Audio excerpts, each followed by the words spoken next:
नमस्कार, आदाब।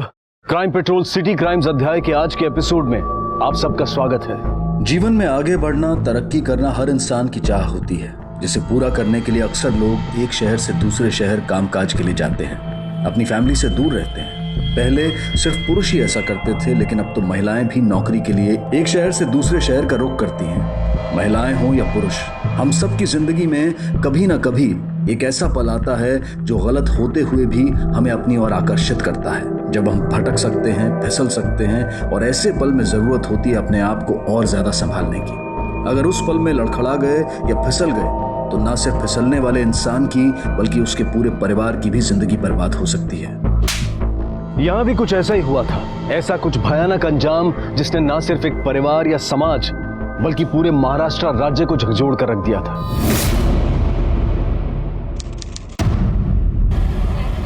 परी, होमवर्क केलंयस ना? काय? Very good.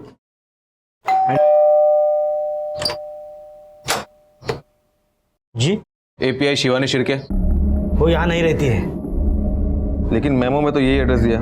देखिए, मैं डिपार्टमेंट से आया हूँ, 1 महीना हो गया, उन्होंने ड्यूटी रिपोर्ट नहीं की है। देखिए, उसके बारे में मुझे कुछ मालूम नहीं है।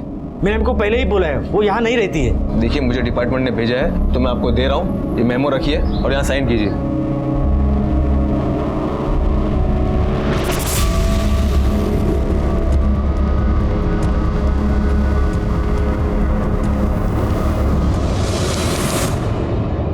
ये नंबर आपके फोन में से डिलीट कीजिए मैडम, मुझे कोई लोन वगैरह नहीं चाहिए, ठीक है?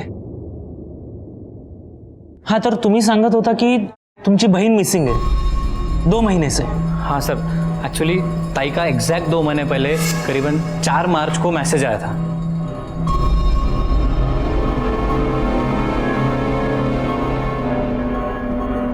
आशिष,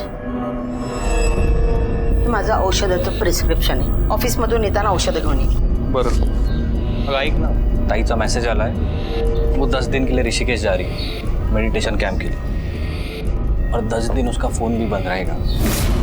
सर, ताई का मैसेज आने के तुरंत बाद मैंने उसे फ़ोन किया था, लेकिन उसका फ़ोन ही स्विच ऑफ आ रहा था। और अभी 4 हफ्ते पहले मेरे जीजा जी के घर एक हवालदार आया था मेमो लेके कि ताई ने ड्यूटी ज्वाइन नहीं की है, तब जाके हमें पता चला। हवलदार, क्या काम करती थी तुम्हारी बहन? सर, ताई पुलिस सब इंस्पेक्टर थी। पोस्टिंग कहाँ थी उनकी? सर, मार्च महीने में ताई की पोस्टिंग नासिक से मुंबई हुई थी, लेकिन उन्होंने ड्यूटी ज्वाइन नहीं की। और यही सब जानने के लिए मैं उनके नासिक के घर गया था, लेकिन वहाँ पे उनका सिर्फ सामान मिला, ताई नहीं मिली। तुम्हें शक है किसी पर? हाँ सर। किस पर? सर, अजय मोरासकर पे। जब मैं ताई के घर गया, उनका लैपटॉप ओपन किया ताकि मुझे कुछ रिजर्वेशन या कोई बुकिंग मिले, ज़्यादा ताई गई हो, लेकिन मुझे वहाँ से कुछ और ही मिला सर। हाँ, अजय कौन है? त्यांचे मिस्टर? नहीं sir, Ajay Morajkar senior inspector है। सर, ताई ने सबसे पहले मनमाड पुलिस स्टेशन में पुलिस सब इंस्पेक्टर की ड्यूटी ज्वाइन की आणि तिथेच ये अजय मोरजकर सीनियर इंस्पेक्टर थे। तुम्हारा कहने का मतलब है कि एक पुलिस वाले ने दूसरे पुलिस वाले को गायब किया? हो सर, और ये वीडियो देखने के बाद मैंने ताई के बारे में जानने के लिए अजय मोरजकर को कई बार फ़ोन किए। हेलो। हाँ अजय जी, मुझे शिवानी ताई के बारे में बात करनी। कौन बोलता है? जी, मैं आशीष बोल रहा हूँ, शिवानी शिर्के का छोटा भाई। मला नहीं माहिती शिवानी कुठे है। मेरा मुंबई ट्रांसफर हो गया, तब से मिला नहीं हूँ उसको। और सुनो, बार बार फोन मत करो मुझको।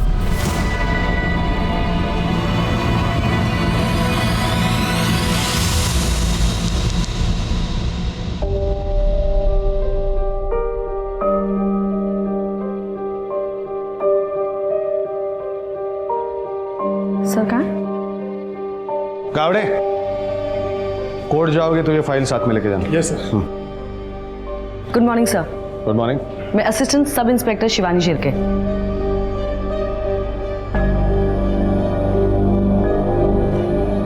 First posting. Yes sir. Good luck. Thank you sir. Sir, जल्दी किसी को भेजना होगा, बस्ती में लफड़ा बढ़ भी सकता है। Shivani, yes sir. पुराने बाजार के इधर कुछ झगड़ा चल रहा है, तुम जाके देख के आओ, साथ में 2 कांस्टेबल लेके जाना। अब सर, मैं अभी गर्ल्स कॉलेज की इंक्वायरी से आई हूँ, तो क्या आप किसी और अभी को जाना होगा, औरतों का लफड़ा है। हाँ, जाओ जाके देखो। Okay sir. अरे वो लेडी इंस्पेक्टर कहाँ पे? खुद को साइंस समझते क्या वो? हाँ, किधर है? तेरी हिम्मत कैसे उसे टच करने की? तुझे पता है वो कौन है? मेरी साली है साली, और मैं कौन हूं पता है? चल चल चल उसे बाहर निकल, चल। अबे देखती क्या है? मैं बोला तुझे बाहर निकल उसे। अरे निकल ना।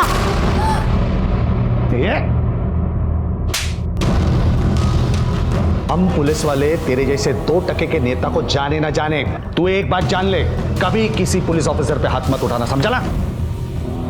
Havildar, on duty lady police officer पे हाथ डालने के लिए इसको अंदर डाल। तेरी नेतागिरी उतारता हूं मैं आज। चल गाड़ी होने ला।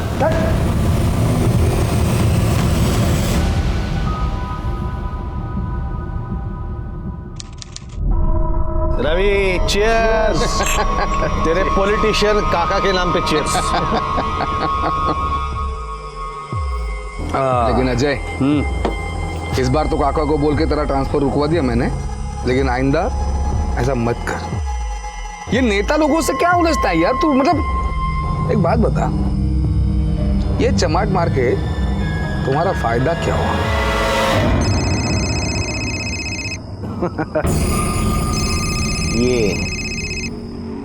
ये फायदा हुआ है।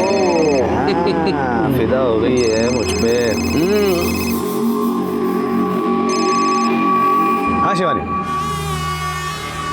नहीं नहीं कुछ नहीं, बियर पी रहा हूं, वो भी अकेले। नहीं नहीं, हाँ तुम बोलो। हाँ कल मिलते हैं डिनर पे, तुम्हारे घर। Beer and dinner fix. Bye. यार तू मतलब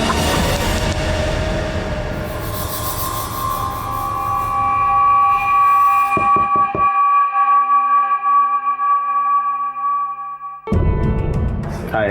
हाय।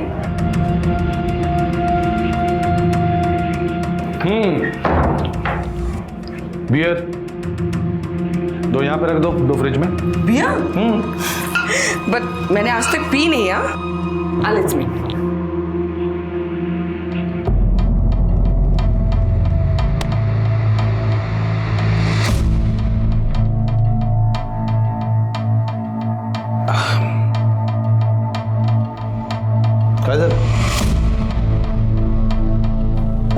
मुझे लगता है कि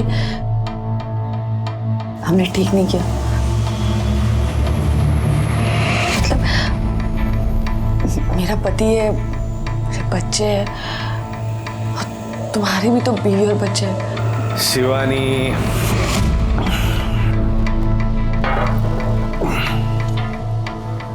गलत किया है, गलत किया है, ऐसे सोचोगी तो गलत ही लगेगा। इससे अच्छा है सोचो ही मत। Be happy, enjoy life. यहां कुछ ऐसा हुआ जो नहीं होना चाहिए था। जब साथ में काम करने वाले दो लोग एक गलत रिश्ता बनाते हैं, खासकर तब जब दोनों शादीशुदा हों, तो ऐसे रिश्तों का असर न सिर्फ उनके परिवार पर बल्कि उस कंपनी, उस संस्था पर भी पड़ता है जहां वो काम करते हैं। इस केस में शिवानी शिर्के पुलिस ऑफिसर थी, शादीशुदा थी, और वो अपने एक सहकर्मी शादीशुदा सीनियर पुलिस ऑफिसर के साथ गलत रिश्ता बना रही थी। इस केस में जो हुआ वो लगभग 2 सालों तक अखबार की सुर्खियां बना रहा, लेकिन पूरे महाराष्ट्र पुलिस के लिए ये एक दाग की वजह बन गया, जिस दाग को मिटाना बहुत जरूरी था। लेकिन क्या ऐसा हो पाएगा?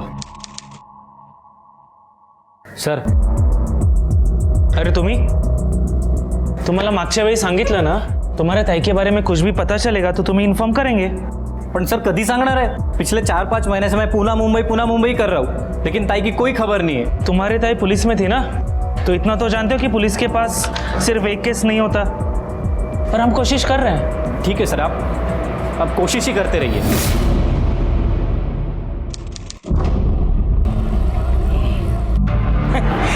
अब तक आम आदमी गुम होने की खबर आती थी, अब तो पुलिस वाले भी गुम होने लगे। अरे पुलिस वाले गुम हुए ना, तो पुलिस वाले ढूंढ लेंगे। भैया 6 महीने से पुलिस ढूंढ रही है इसे, अब इसका भाई भी दिन रात एक करके ढूंढ रहा है। देखो। अरे वाह परी, कशी आहेस बेटा? ठीक. बोल, काय म्हणतेस? मामा, जो लोग गुम हो जाते हैं उनको पुलिस ढूंढ निकालती है ना। और आई तो खुद पुलिस थी, पर फिर भी वो उन्हें ढूंढ क्यों नहीं पा रहे हैं? कोई बात नहीं बेटा, हम है ना, बाबा है, आजी है, तुम हो, हम सब मिलके तेरी आई को ढूंढ निकालेंगे। कब ढूंढोगे और आप ऐसा क्या करोगे? सगळ्यात पहिले तर तुम्हा सगळ्यांचे खूप खूप आभार की तुम्ही इथे आलात। और ये प्रेस कॉन्फ्रेंस रखने का हमारा एक ही मकसद है, मेरी ताई शिवानी शिर्के जो कि खुद असिस्टेंट पुलिस इंस्पेक्टर है और ठीक 4 मार्च 2015 को लापता हुई थी और हमने इसकी रिपोर्ट 6 जून 2015 को की थी पुलिस में। और इस बात को करीबन 8 महीने हो चुके हैं, लेकिन अब तक पुलिस का कोई भी जवाब नहीं आया। इन सारी चीज़ों को लेकर हम सारे वरिष्ठ नेताओं के पास, सारे वरिष्ठ अधिकारियों के पास जा चुके हैं, लेकिन मिला तो सिर्फ और सिर्फ आश्वासन। हाँ, हमने 16 अगस्त 2015 को वकील के कहने पे कोर्ट में पिटीशन फाइल की। कोर्ट ने पुलिस को आदेश दिया कि एक टीम बना के जांच की जाए और 1 महीने में कोर्ट में रिपोर्ट करे। और एग्जैक्टली 1 महीने बाद यानी 18 सितंबर को पुलिस टीम ने अपनी रिपोर्ट दर्ज कराई, लेकिन सुप्रीम कोर्ट ने उसको खारिज कर दिया क्योंकि उन्हें वो सेटिस्फैक्टरी नहीं लगी और आदेश दिए कि नई टीम बनाई जाए। और नई टीम की जिम्मेदारी सीनियर इंस्पेक्टर कीर्ति थॉमस को दी गई।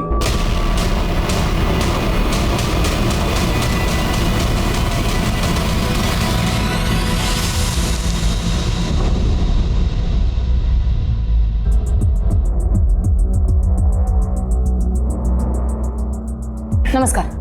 देखिए, बहुत वक्त हो चुका है, सो ऐसा शिवानी शिर्के के बारे में आपको जो भी पता है वो सब मुझे बता दीजिए। अब एक बात। हाँ, चाह गया ना? नहीं ना? एक चाह मला। Okay ma'am. शादी के 1 साल बाद हमें बच्ची हो गई और फिर शिवानी ने कहा कि मुझे घर बैठना नहीं, कुछ करना है। तो मैंने कहा ठीक है। तो उसके बाद उसने पुलिस का एग्ज़ाम दे दिया और पास हो गई। शिवानी असिस्टेंट सब इंस्पेक्टर बन गई थी।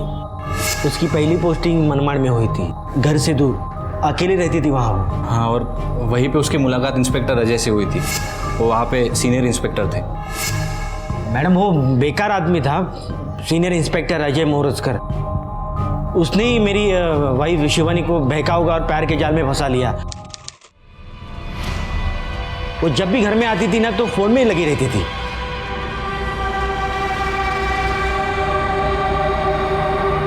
पापा, परी, शिवानी काय चाललंय? इतक्या दिवसांनी तू घरी आलीस, फिर भी दिन भर फोन पे? तर मग पुलिस की ड्यूटी है मेरी। छुट्टी पर भी अगर पुराने केस को लेकर फोन आता है तो बात करनी पड़ती है, समझ ला? मैडम, ये जब बार बार होने लगा तो मुझे शक हुआ और ये शक दूर करने के लिए मैंने उसका फोन का बिल देखा। नहीं शिवानी, नहीं पकड़ो इसको। नहीं शिवानी, ये क्या है? काय झालं? किससे बात होती है इतनी देर तक? रात को 1-2 बजे भी? ये किसका नंबर है? एक मिनिट परी, तू आज जा।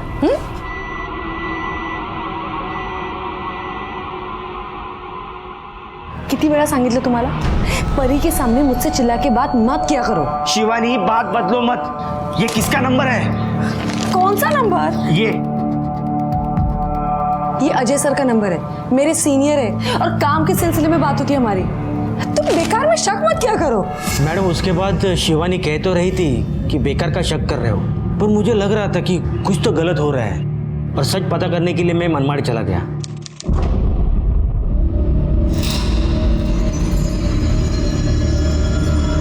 क्या भाई, आपकी चाय पुलिस स्टेशन जाती है ना? और पुलिस वाले भी आते हैं ना यहाँ चाय पीने के लिए? देखो साहब, अब चाय को घुमाने से एकदम कड़क चाय बनती है, आप बात को घुमाने से कुछ नहीं बनता। आप सीधे पॉइंट की बात करो ना। नहीं, वो सीनियर इंस्पेक्टर अजय मोरजकर और सब इंस्पेक्टर शिवानी शिर्के, उन दोनों में कुछ चल रहा है क्या? भाई, आप हो कौन? पुलिस वालों की जांच कर रहे हो? प्रेस वाले हो क्या? नहीं, मैं ऐसे ही पूछा। बोलून पाहिजे नाही, ती येणार होती तर काय? हे चहा दे रे तो साहब। क्या रे, क्या है? सब वो जो खड़ा आदमी है ना साहब, वो अजय साहब और शिवानी मैडम के बारे में पूछताछ कर रहा था। ऐसा होता इकडे जरा मॅडम उसके बाद उसका ट्रान्सफर नाशिक में हो गया. नाशिकहून आल्यानंतर तिचं वागणंच बदललं. मेरी जिंदगी रुक गई. शिवानी शिवानी तू क्या कर रही है? अरे थोड़ी तो शर्म कर. 9 साल की तुझे बेटी है और तू ये क्या कर रही है? तुला एकदा सांगितलेलं समजत नाही का? हाँ, अजय मुझसे प्यार करता है और वो मुझसे शादी भी करने वाला है. और परी भी मेरे साथ रहेगी. अब तू उस आदमी के साथ जाना चाहती है ना? जा. तू पुलिस वाली है ना, तो थोड़ा कानून मुझे भी पता है. मैं कोर्ट में बोलूंगा तेरा अफेयर है. और एक बात सुन, किसी भी हाल में तुझे बच्ची नहीं मिल सकती, समझी ना? ताई ऐसे अचानक घर छोड़ के चली गई थी तो अच्छा नहीं लग रहा था हमें, तो इसलिए मी ताईला समजवायला सुद्धा गेलो होतो. पण ताई तू जानती है ना, तू जिस आदमी के लिए इतना बड़ा कदम उठा रही है वो पहले से शादीशुदा है. इतने इतने बच्चे हैं उसके. हाँ मैं जानती हूँ, उसने मुझसे कुछ नहीं छुपाया. बहुत जल्द वो अपनी बीवी को तलाक देने वाला है. ताई तुला कळत कसं नाही अगं? वो तेरा फायदा उठा रहा है, बेवकूफ बना रहा है तुझे वो. मैं तुझे ऐसे अपनी जिंदगी बर्बाद करते हुए नहीं देख सकता. तू एक काम कर, मला त्याचा नंबर दे प्लीज. काही गरज नाहीये. प्लीज ताई नंबर दे. तुला नंबर नाही मिळणार आहे. एक मिनिट थांब. हेलो, कौन है ये आदमी? वो मेरे भाई आया तो उससे बात कर रही थी. मैं आपको फोन करती हूँ बाद में. मैडम उस अजय ने मेरी ताई को पूरी तरह जाल में फंसा लिया था. उसे कुछ नहीं दिखाई दे रहा था. उसको खुद समझ नहीं आ रहा था कि वो इंसान उसको बर्बाद कर देगा. अरे अरे, अभी आपने ही बोला आपकी ताई अपनी मर्जी से उनका घर छोड़कर चली गई थी, बरोबर? तो उसके लिए आप सीनियर इंस्पेक्टर अजय को दोषी नहीं ठहरा सकते. मैडम 6 महीने से ज्यादा हो गए थे शिवानी को घर छोड़ के, और अजय ने उसके साथ शादी भी नहीं की थी. और मैं अपने बेटी के लिए सब भुलाकर उसको अपनाने के लिए भी तैयार था. और अजय से बात करने के लिए मनमाड़ पुलिस स्टेशन चला गया.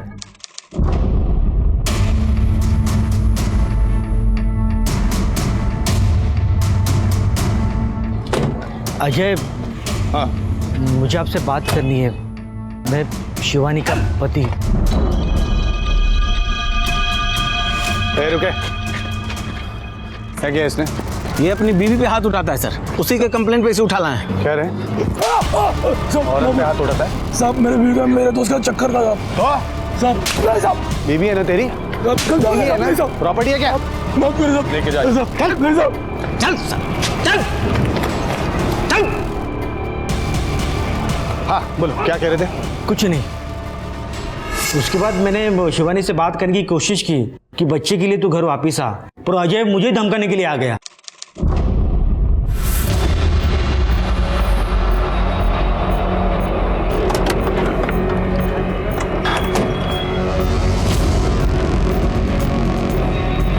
शाणे, डर मत. तू लायक नहीं है शिवानी के, इसीलिए खुश नहीं है तेरे साथ. क्यों बच्ची को बीच में लाके उसको टेंशन दे रहा है रे? बच्ची चाहिए ना तुझको, तू रख बच्ची. शिवानी मेरे पास रहेगी, समझ गया ना? नहीं तो तुझे गायब करने के लिए मुझे टाइम नहीं लगेगा. तेरी लाश भी नहीं मिलेगी. उन्होंने आपको धमकी दी और आपने पुलिस में रिपोर्ट नहीं लिखवाई? मैडम मैं डर गया था. अच्छा, आपने बोला आपकी दीदी ने आपको टेक्स्ट किया था, तो लास्ट मैसेज है आपके पास? हाँ मैम, ये देखिए मैम, ताई का 6 मार्च 2015 को लास्ट मैसेज आया था. और मैम ये पेनड्राइव में एक वीडियो है ताई का, और इसमें जो घर है ना मैम, वो ताई का ही घर है, नासिक का. तब वहाँ ही पोस्टिंग थी उनकी. ये तो स्पाई कैमरा का फुटेज लग रहा है. एनी आइडिया शिवानी ने घर पर कैमरा क्यों लगाया? नहीं मैम, इस बारे में कुछ बात नहीं हुई हमारी कभी, लेकिन मैम उसमें साफ साफ नजर आ रहा है कि वो ताई के साथ मारपीट कर रहा है. आपका बयान सुनकर और ये फुटेज देखने के बाद तो ऐसे ही लगता है कि शिवानी के गायब होने में अजय का हाथ है. हो सकता है कि आपसे, आपकी बेटी से दूर रखने के लिए अजय ने उसे कहीं छुपाया होगा. या परत लाना फुटेज. शिवानी के घर वालों ने आपके खिलाफ बयान दिया है. ये वीडियो फुटेज भी उन्होंने ही मुझे दी. उनका कहना है कि आपने शिवानी को कहीं छुपा के रखा है. आपको लगता है मेरे जैसा सीनियर पुलिस इंस्पेक्टर ऐसा क्राइम करेगा? लेकिन आपका शिवानी के साथ अफेयर तो था ना? हाँ था. मैं ना नहीं बोल रहा हूँ. और वो भी पोस्टिंग के कारण। वो भी घर से दूर, मैं भी घर से दूर, हो जाता है, लेकिन उसके गायब होने का मुझसे कोई कनेक्शन नहीं है। लेकिन आपने शिवानी के पति को धमकी दी थी गायब करने की, दी थी ना? हाँ दी थी, क्योंकि शिवानी के साथ मारपीट करता था। शिवानी बिल्कुल खुश नहीं थी उसके साथ। सर लेकिन मारपीट करते हुए तो आप नजर आ रहे हैं इस वीडियो में। क्या मैडम, छोटी मोटी धक्का मुक्की को आप मारपीट का नाम दे रही हैं? देखिए देखिए देखिए, जब दो लोग रिश्ते में होते हैं ना तो ऐसी छोटी मोटी बात हो जाती है। एक एपीआई 10 महीने से गायब है और आप एक सीनियर पीआई इस केस में प्राइम सस्पेक्ट है। ये कोई छोटी मोटी बात नहीं है ना। देखिए मैडम, आप शिवानी के फैमिली वालों की बातों में मत आइए। पूरी तरह से बेबुनियाद आरोप लगाए मुझ पर। And I kindly request you, आप जल्दी से जल्दी ये केस क्लोज कर दीजिए। आप भी सोचिए ना, बाहर कितनी बदनामी हो रही है ना पुलिस की। केस सॉल्व हो जाएगा तो बदनामी भी अपने आप दूर हो जाएगी। But I kindly request you, please cooperate. Of course I will. Anything else? आप जा सकते हैं। Thank you.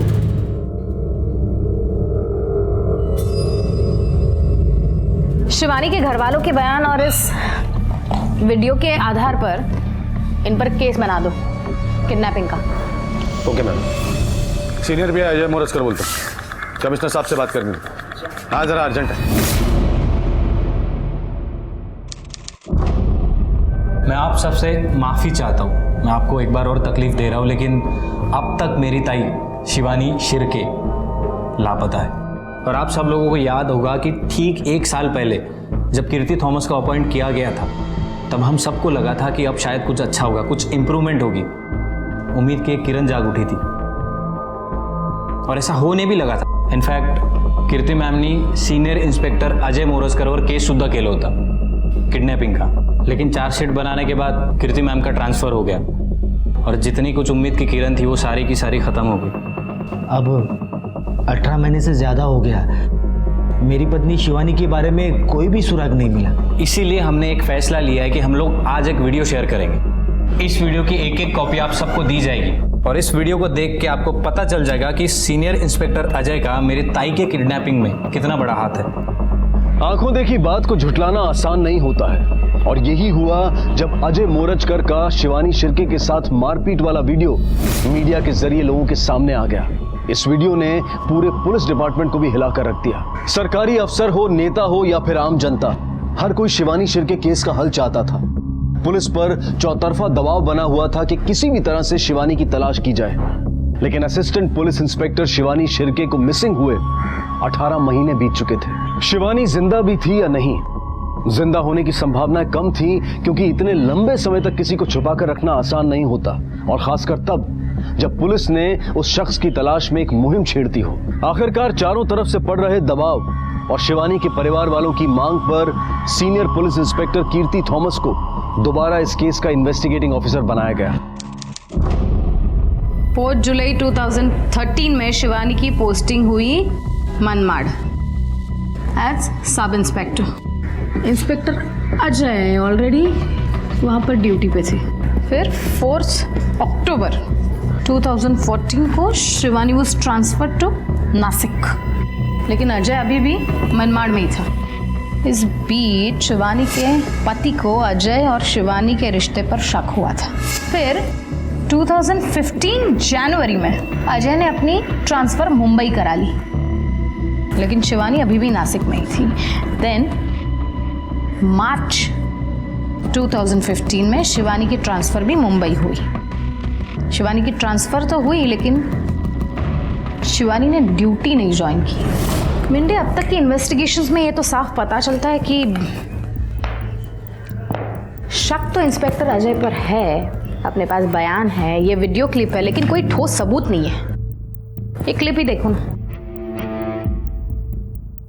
जिस तरह से शिवानी कैमरा में देख रही है उससे साफ पता चलता है कि ये कैमरा शिवानी ने प्लान किया है।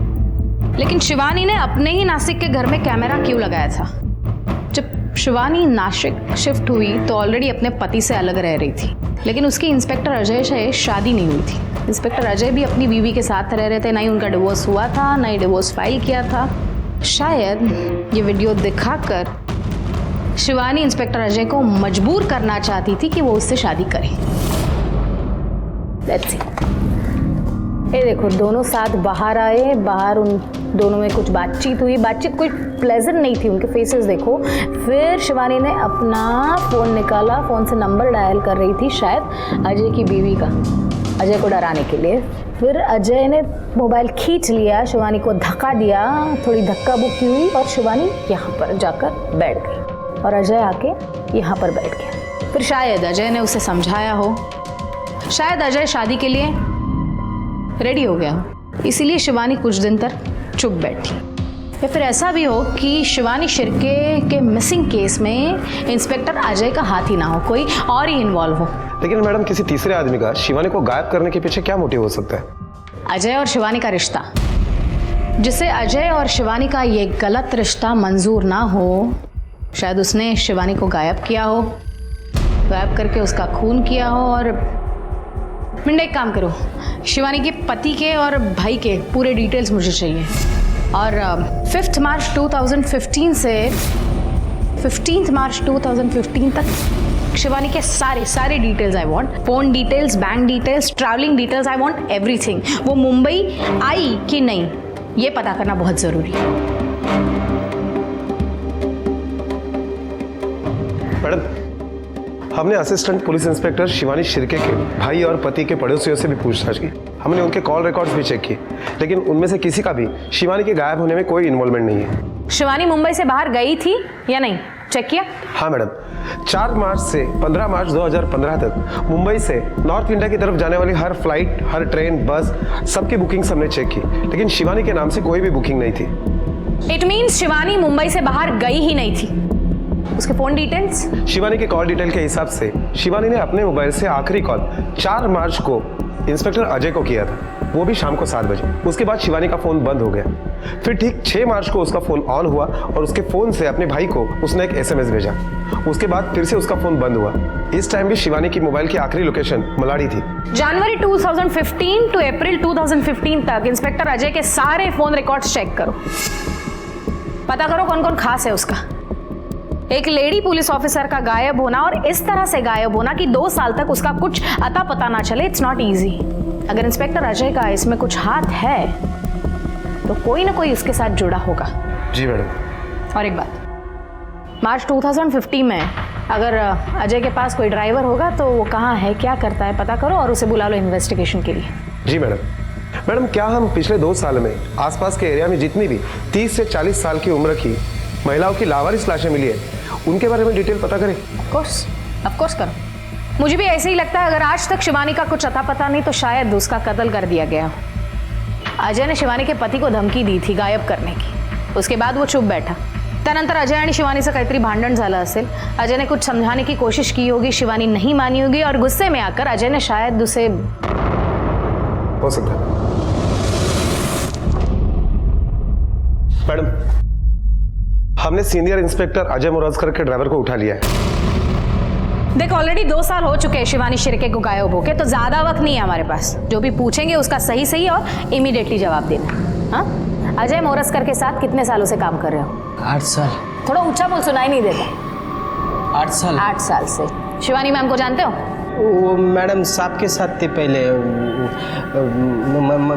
मनमाड़ में थे दोनों साथ। अच्छा, तो आपके साहब का और मैडम का कैसे रिश्ता था? क्या? मैडम का और सर का कैसा रिश्ता था? मैडम, मैं तो ड्राइवर हो, इसीलिए सब पता होना चाहिए। हाँ, कैसे रिश्ता था? 4 मार्च 2015 को तुम्हारे सर और शिवानी मैडम एक दूसरे से मिली थे, क्या उनमें झगड़ा हुआ? मैडम, मिले थे या नहीं मिले अभी याद, बहुत दिन हो गए ना अभी।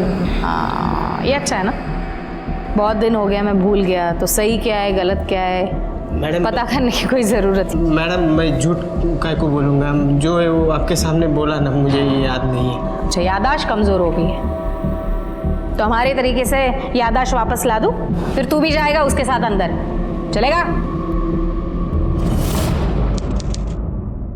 मैडम, पिछले 2 सालों में आसपास के एरिया में 27 महिलाओं की बॉडी मिली थी। लगभग उनमें से 9 लाशें पहचानने भी मुश्किल थी। 2 महीने तक कोई क्लेम के लिए नहीं आया, इसलिए उनका अंतिम संस्कार कर दिया। मतलब उसमें से 1 लाश शिवानी की हो भी तो वो पहचानना मुश्किल है। मैडम, 2015 की सीनियर इंस्पेक्टर अजय के कॉल रिकॉर्ड्स आ गए। मैंने चेक किया मैडम, शिवानी के अलावा 2 नंबर ऐसे हैं जिनके साथ सीनियर इंस्पेक्टर अजय की काफी बातें हुआ करती थी, वो भी लंबे समय तक। कौन है? मैडम एक तो है दिनेश कुलकर्णी जिसका नासिक में होटल है, और दूसरा रवि पवार है। उन दोनों को इन्वेस्टिगेशन के लिए बुला लो। क्या हुआ? मैडम ये रवि पवार जो है वो एक पॉलिटिशियन का बहुत करीबी है, बिना सबूत के उसके ऊपर हाथ डालना थोड़ा। हाँ लेकिन एक बात है मैडम, शिवानी शिर्के का 6 मार्च को आखिरी बार जब फोन ऑन हुआ था तो उसके मोबाइल की लोकेशन मलाड थी, और उसी रात सीनियर इंस्पेक्टर अजय, दिनेश कुलकर्णी और ये रवि पवार, इन तीनों की मोबाइल की लोकेशन उत्तन की खाड़ी की दिखाई दे रही है। लगभग 45 मिनट तक वो लोग वहां थे। रवि पवार की मोबाइल की लोकेशन तो बाद में चेंज हुई, लेकिन रात को 1 बजे से सुबह 4 बजे तक सीनियर इंस्पेक्टर अजय और दिनेश कुलकर्णी, इन दोनों की मोबाइल लोकेशन उत्तन की खाड़ी की ही थी।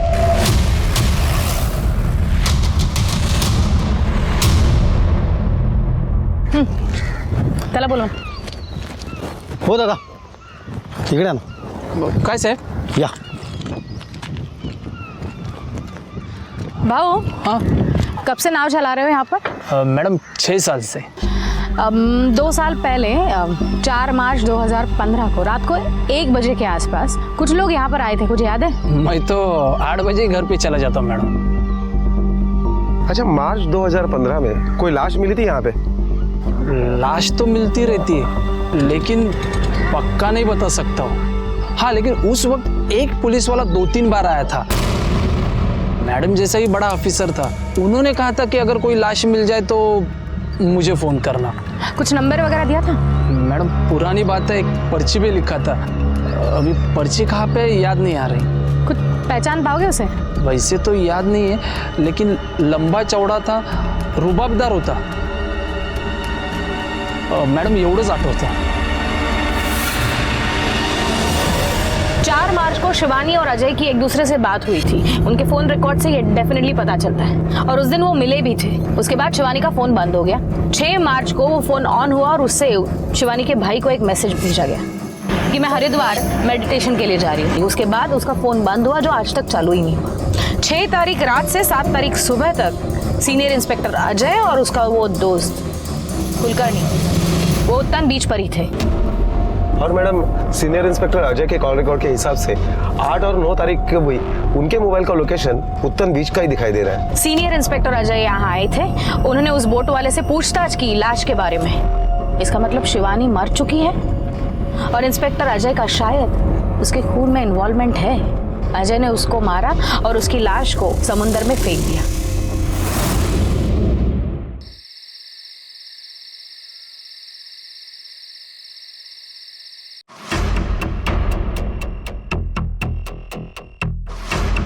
मार्च 2015 रात 10:13 को तुझे सीनियर इंस्पेक्टर अजय मोरस्कर का फोन आया था। क्या मैडम, आप भी 2015 की बातें 2017 में करके गड़े मुर्दे उखाड़ रही है। गड़े मुर्दे उखाड़ने ताकि जिंदा सच बोले।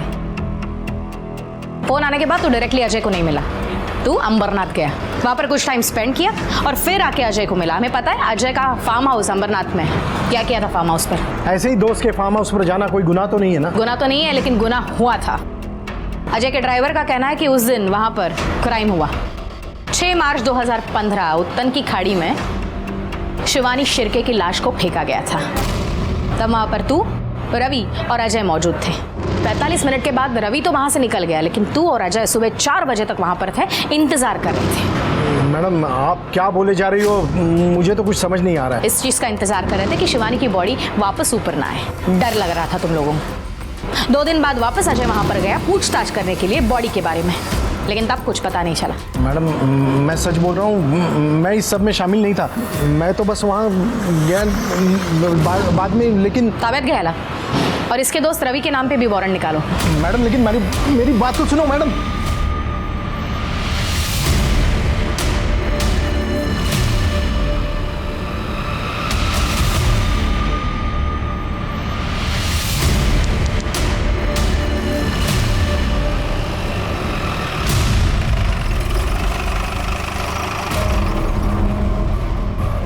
रुक काय चाललंय काय? आत कशाला तुम्ही? आपको पता है मैं कौन हूं? एक फोन करूंगा ना, सबकी वर्दी उतार दूंगा मैं। चलो निकलो बाहर, चलो। देखते हैं अब तेरी मदद कौन करता है। ये लाल, छोड़ूंगा नहीं मैं। हमारे पास सारे सबूत हैं कि तुमने इंस्पेक्टर अजय को मदद की थी ऑफिसर शिवानी का खून करने में। तुमने, इंस्पेक्टर अजय ने, अजय के ड्राइवर ने और तुम्हारे दोस्त कुलकर्णी ने, चारों ने मिलकर शिवानी की लाश को ठिकाने लगाया। अभी तुम्हारे दोस्त कुलकर्णी ने और अजय के ड्राइवर ने ये बात कबूल कर ली। देखिए मैम, आप मुझे उलझाने की कोशिश मत करना। तुम्हारी सब तरकीबें जानता हूं मैं वही कहूंगा, मैंने कुछ नहीं किया, कुछ नहीं किया। शिवानी को गायब हुए ऑलरेडी 2 साल हो चुके हैं। अब ज्यादा वक्त बर्बाद नहीं करना चाहती। जो भी है मुझे सच सच बता दो। क्या है, तो यहाँ तुम्हारी मदद कोई नहीं करेगा, तुम तो जानते हो। हम कर सकते, जो हुआ जैसे हुआ हमें बता दो। सरकारी गवाह बनाकर तुम्हारी सजा कम करवा सकते हैं। बोल। अच्छा, तुम ऐसे नहीं बताना चाहते, मार खाकर बताना चाहते हो। ठीक है, कोई प्रॉब्लम नहीं है। मिंडे है ये, मात्र 24 घंटा लगातार तुम्हें मार सकते हैं, है ना? हाँ।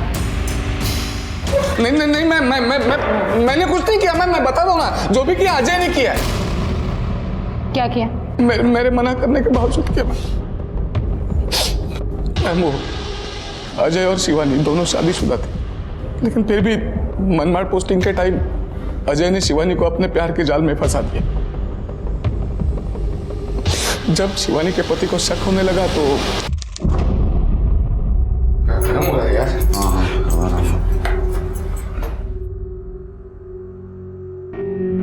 शिवानी प्लीज। शिवानी क्या हुआ? अजय, हमें ये सब रोक देना चाहिए। क्यों? डिपार्टमेंट में सब लोग हमारे बारे में बातें करने लगे और उधर मेरे पति को भी शक हो गया। एक काम करते हैं, मैं तेरा ट्रांसफर करवा देता हूं नासिक। रवि, पॉसिबल है ना? हाँ हो जाएगा ना, मैं बात करता हूँ, हो जाएगा, टेंशन मत लो। बस झंझट ही खत्म। फिर अजय ने शिवानी की ट्रांसफर नासिक में करवा दी, लेकिन इससे उसके पति का शक कम नहीं हुआ बल्कि बढ़ता गया और उन दोनों में झगड़े शुरू हो गए। तो एक काम कर, तू सब कुछ अपने पति को बता दे, हम लोग शादी कर लेते हैं। क्या? लेकिन उसके लिए तो डिवोर्स लेना पड़ेगा ना? हाँ तो ले लेना डिवोर्स। मैं भी अपनी पत्नी से डिवोर्स ले लेता हूँ, झंझट ही खत्म कर देते। मैडम, शिवानी अजय के लिए अपना सब कुछ छोड़कर आ गई और जब अजय ने उसे टालना शुरू किया तो शादी के लिए पीछे पड़ गई। अरे यार अजय, तुम शिवानी, तेरे मैं क्या बोलता हूँ, थोड़ा शांति से बात कर लेते हैं ना। शांति से? क्या शांति से रवि भाऊ? मैंने इनके लिए अपना घर परिवार सब कुछ छोड़ दिया और ये पिछले 3 महीने से हमारी शादी की बात टाल रहे हैं और अब तो कह रहे कि शादी ही नहीं करेंगे। तो क्या मुझे ऐसे ही रखेंगे? हाँ?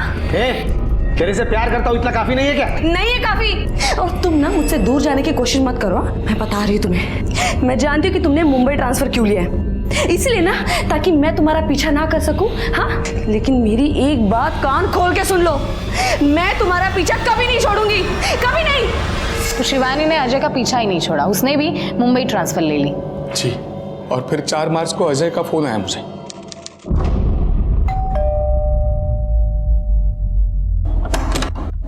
क्या हो गया? अंदर तो आने दे यार, क्या हो गया?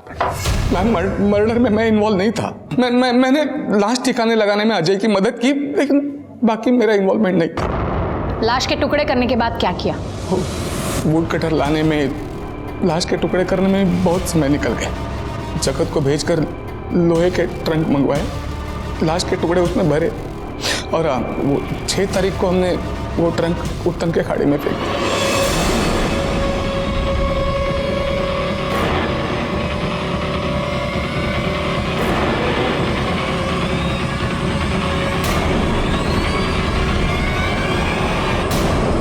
2 साल बाद समंदर की गहराई में assistant police inspector Shivani Shirke की बॉडी को ढूंढना कोई आसान काम नहीं था, लेकिन पुलिस शिवानी को इंसाफ दिलाना चाहती थी और इसके लिए उन्होंने इंडियन नेवी और एक प्राइवेट शिपिंग कंपनी की मदद भी ली। ऐसा माना जा रहा था कि उनके आधुनिक उपकरणों की मदद से समंदर की गहराई में लाश के हिस्सों को तलाशा जा सकेगा और इस तलाश का 1 दिन का खर्चा लगभग 1.5 से 2 लाख रुपए तक था।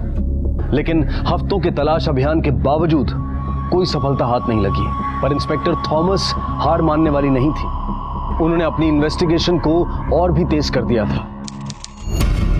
शिवानी का कत्ल हुआ 4 तारीख को। उसकी बॉडी के छोटे छोटे टुकड़े किए गए, ऐसी ट्रंक में रखने लायक। इट मीन्स 2 दिन उसकी बॉडी को घर में रखा गया था। डेफिनेटली खुले में तो नहीं रखा होगा, नहीं तो बदबू आती। तो ऐसी किसी जगह पे संभाल के रखा गया था। फ्रिज में।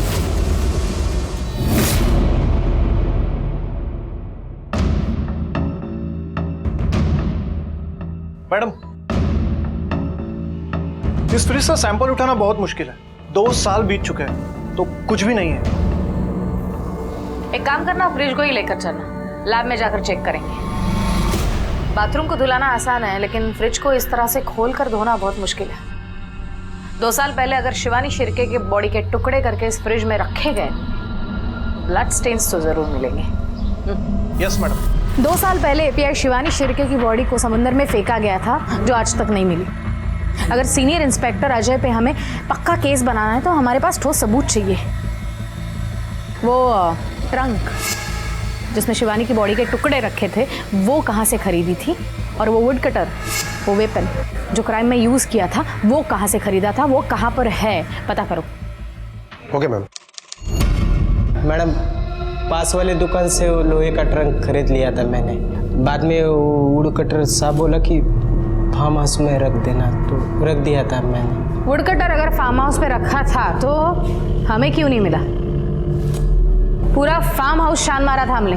मैडम, ये केस फिर से ओपन हुआ तो साहब बोले कि वो भंगार में बेच देना वुड कटर, तो मैंने बेच दिया।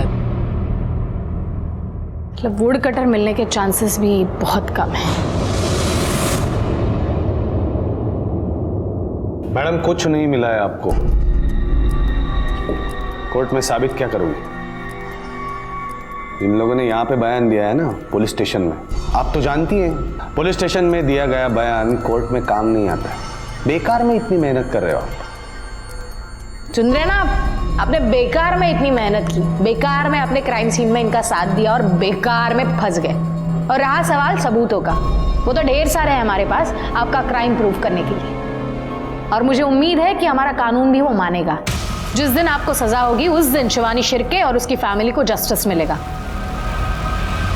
Assistant sub inspector Shivani Shirke कभी वापस नहीं आएगी।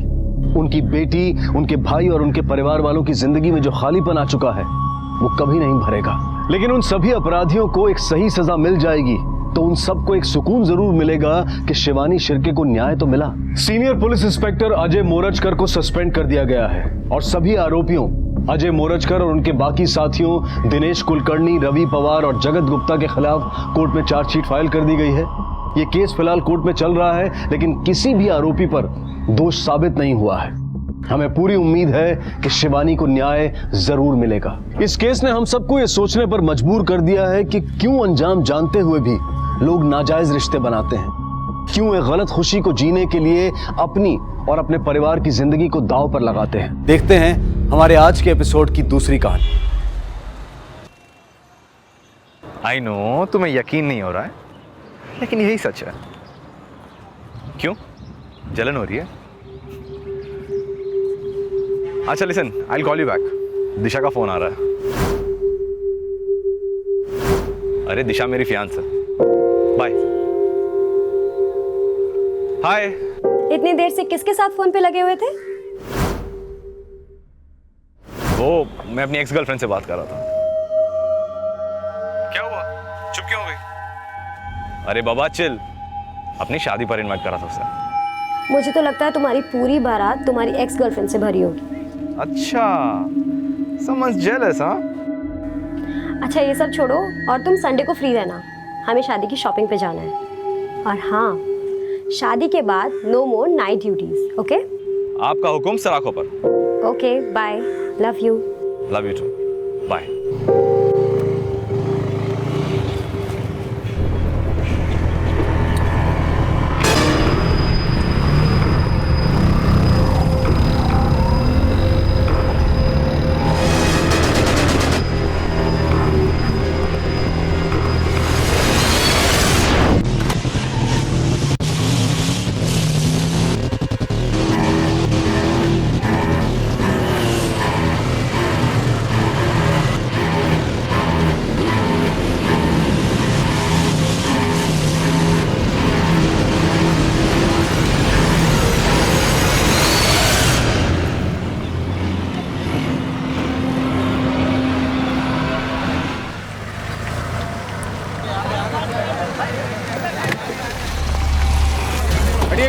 हटिए आप लोग प्लीज, हटिए हटिए हटिए, उठाओ। सर ड्राइविंग लाइसेंस पे नाम रमन सिन्हा लिखा है। सुनीता, इस एड्रेस पे जाओ और इसकी फैमिली को इन्फॉर्म करो। सर हटो हटो। आप में से किसी ने देखा कि इस पे गोली किसने चलाई? सर मेरी गाड़ी रिवर्स हो रही थी, दो लड़के इसे चेज करते हुए आए, इन्होंने इस लड़के को धक्के मारा और गोली चला दी। दोनों ने हेलमेट पहन रखी थी और उसकी बाइक लेके भी भाग गए। किस डायरेक्शन में गए थे? इस डायरेक्शन में। अब है यस सर, आगे जो चेक पोस्ट है उन्हें इस बाइक के बारे में इन्फॉर्म करो। Okay sir. विनय सर, इस रोड के दोनों एंड्स पे देखो कहीं सीसीटीवी कैमरा है क्या, शायद वो शूटर्स कहीं कैप्चर हुए हैं। सर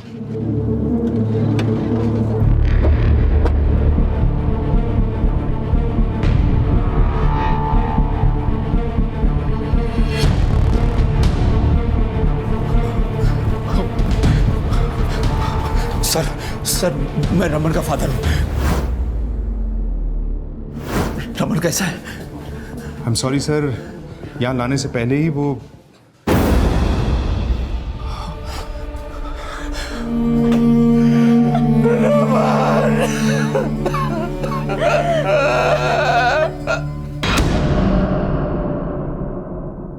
सर क्राइम सीन के आसपास हमें कोई सीसीटीवी नहीं मिला, लेकिन रमन की बाइक का नंबर हमें पता चला।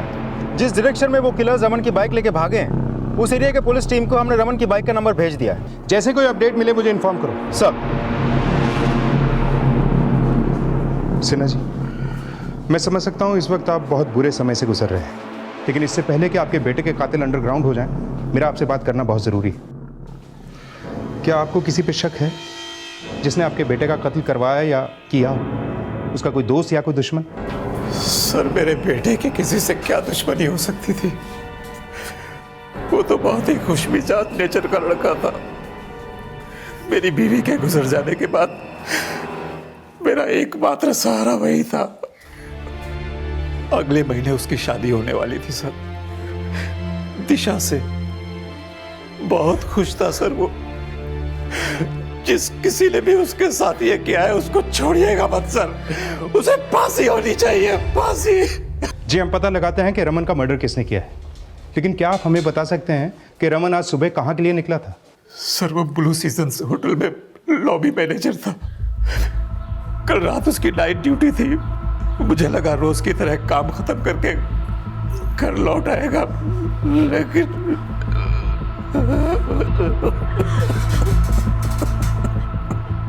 आप रमन से शादी करने वाली थी? जी सर। कब से जानती हैं आप रमन को? सर हम एक दूसरे को बहुत टाइम से जानते हैं। वो मुझसे अपनी सारी बातें शेयर करता था। इनफैक्ट मेरी तो आज सुबह ही उससे बात हुई थी। आपका हुक्म सराखों पर। पूरा दिन बस मजाक के मूड में रहता था, पता ही नहीं चला। और अचानक से आपको क्या लगता है ऐसा कौन हो सकता है जिसने रमन का इस तरह से मर्डर किया? सर यही तो मुझे समझ नहीं आ रहा है। उसका किसी के साथ कोई ऐसा इशू नहीं था कि कोई इसे इस तरह से मार दे। सिन्हा जी, पिछले दिनों में रमन ने कोई ऐसी बात की थी जिसका कनेक्शन उसके मर्डर के साथ हो सकता है? नहीं सर, उसने ऐसा तो मुझसे कुछ भी शेयर नहीं किया। Sunita, Raman Sinha blue seasons hotel में लॉबी मैनेजर था। उसके होटल में पूछताछ करो और उसके कॉल रिकॉर्ड्स भी निकलवाओ, शायद किलर्स की कोई लीड मिले। Okay sir. रमन के पिता नीरज सिन्हा और रमन की मंगेतर दिशा से पुलिस को ऐसा कोई क्लू नहीं मिला जिससे यह पता चल सके कि रमन की हत्या के पीछे किसका हाथ है और क्या मकसद हो सकता है।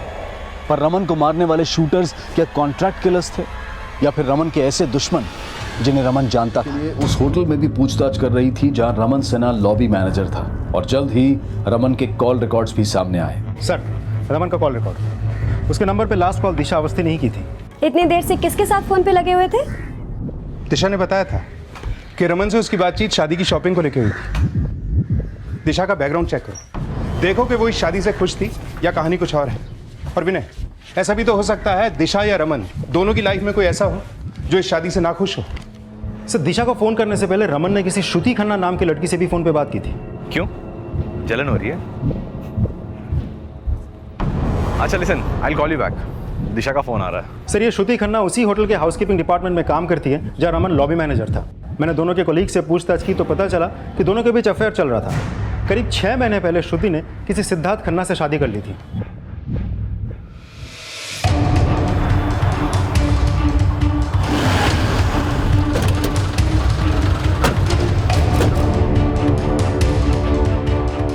श्रुति खन्ना यहीं काम करती सर? यस सर, मैं ही श्रुति हूँ। रमन के मर्डर से पहले आपकी उससे फोन पे बात हुई थी? हाँ सर, वो मुझे शादी के लिए इनवाइट कर रहा था। रमन तो आपके साथ यहीं काम करता था, फिर वो आपको फोन पे इनवाइट क्यों कर रहा था? वो मुझे शादी में आने के लिए कन्विंस कर रहा था। क्यों? आपने शादी में आने से इनकार कर दिया था? नहीं सर, मैं तो उसकी शादी अटेंड करने वाली थी। लेकिन अब तो उसकी शादी कभी नहीं होगी। और हाँ, हमें पता चला है कि आपका और रमन का भी अफेयर था, लेकिन आपने कहीं और शादी कर ली और अब रमन कहीं और शादी करने वाला था। हाँ सर, हमारा अफेयर था, पर हम कभी भी शादी नहीं करना चाहते थे। We felt we were better off as friends. क्या तुम्हारे हस्बैंड रमन को जानता था? I mean, was he comfortable with all this? जी सर, मेरे हस्बैंड सिद्धार्थ और रमन भी बहुत अच्छे दोस्त थे। कितने साल से जानती हो आप रमन को? करीब 2 साल से, जब मैंने ये होटल ज्वाइन किया था।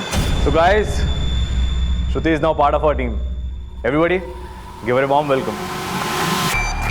सर, वो खुश रहने वाला बहुत ही जिंदा दिल इंसान था। यहाँ सब उसके बिहेवियर से बहुत खुश थे। हमने उसके कॉल रिकॉर्ड चेक किए, आपके अलावा भी बहुत सारी लड़कियों के साथ बातचीत करता था। Yes sir, but he was a nice guy. Shruti Khanna और उसके हस्बैंड के कॉल रिकॉर्ड और एक्टिविटीज को चेक करो, और रमन के कॉल रिकॉर्ड के साथ साथ उसके सोशल मीडिया अकाउंट में जितने भी कॉन्टैक्ट्स हैं सबकी लिस्ट बनाओ। हो सकता है रमन के मर्डर में उसकी किसी एक्स गर्लफ्रेंड का हाथ हो, जिसे उसकी शादी की न्यूज़ मिली, या कोई ऐसा लड़का जो उसकी किसी पुरानी गर्लफ्रेंड के साथ कनेक्शन में था और किसी जेलसी की वजह से उसने रमन का मर्डर कर दिया। रमन सिन्हा के मर्डर में रमन और दिशा के रिश्ते, श्रुति के साथ एक्स्ट्रा मैरिटल अफेयर और रमन से जुड़ी किसी रंजिश का भी पता लगाया जा रहा था। रमन के मर्डर को 1 हफ्ता गुजर चुका था, लेकिन पुलिस को अभी तक कोई स्ट्रॉन्ग लीड नहीं मिली थी जो कि रमन को खो चुके उसके पिता की बेचैनी को बढ़ा रही थी। मेरे बेटे का मर्डर हुए हफ्ता भर हो गया है, लेकिन आप लोग अभी तक ये पता नहीं लगा पाए कि उसे किसने मारा है। सिन्हा जी, हम अपनी तरफ से पूरी कोशिश कर रहे हैं। अरे क्या खाक कोशिश कर रहे हैं? मुझे मालूम है कि मेरे बेटे की मौत के पीछे किसी मोटी आसामी का हाथ है और आप लोग उसे बचा रहे हैं, पर मैं चुप रहने वाला नहीं हूं। मैं धरने पर बैठूंगा, सीएम से आप सबकी शिकायत करूंगा। रमन के पिता नीरज सिन्हा पुलिस की भूमिका पर सवाल उठा रहे थे, जिसके बाद मीडिया भी लखनऊ के लॉ एंड ऑर्डर पर सवाल करने लगी। रमन सिन्हा जैसे आम आदमी को दिन दहाड़े गोली मार दी जाती है और हमारी पुलिस कुछ नहीं कर पाती। क्या रमन सिन्हा जैसे कई और मारे जाएंगे तब पुलिस को होश आएगा? देखते ही देखते ये केस इतना बड़ा हो गया कि जगह जगह रमन के लिए कैंडल मार्च निकाले जाने लगे और सोशल मीडिया के जरिए भी इंसाफ की मांग की जाने लगी, और ये आवाज राजनीतिक गलियारों में भी गूंजने लगी और पुलिस पर दबाव बढ़ने लगा। We are trying our best sir. Okay sir. Raman की मंगेतर दिशा के कॉल रिकॉर्ड्स और एक्टिविटीज पता की, लेकिन ऐसा लगता नहीं कि रमन के साथ शादी तय होने की वजह से वो नाखुश थी। लेकिन रमन का रिलेशन तो बहुत सारी लड़कियों के साथ था। हो सकता है इनमें से किसी रिलेशन की कॉम्प्लिकेशन की वजह से रमन का मर्डर हुआ। वो लड़की श्रुति जो उसके साथ होटल में काम करती थी, उसके एंगल से कुछ पता चला? नहीं सर, श्रुति के बारे में हमें कुछ भी सस्पिशियस पता नहीं चला, और सिर्फ श्रुति ही नहीं, किसी और लड़की के बारे में भी कुछ भी सस्पिशियस पता नहीं चला हमें। मीडिया ने इस केस को बहुत बड़ा बना दिया है, इसलिए हमें भी अपनी इन्वेस्टिगेशन का दायरा बढ़ाना होगा। जनता और मीडिया को यह भरोसा दिलाना होगा कि हम अपना काम पूरी शिद्दत और ईमानदारी के साथ करते हैं। और हाँ, इस केस के जितने भी सस्पेक्ट हैं, हम किसी को भी नजरअंदाज नहीं करेंगे। Is that clear? Sir.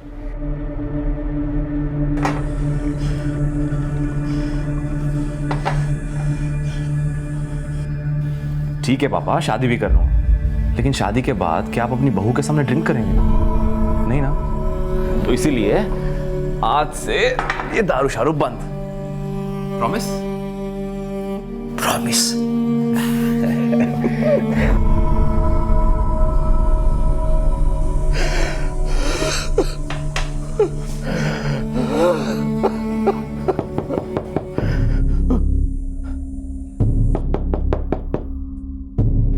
Sir, Raman के फादर आए, आपसे मिलना चाहते हैं। बोलो।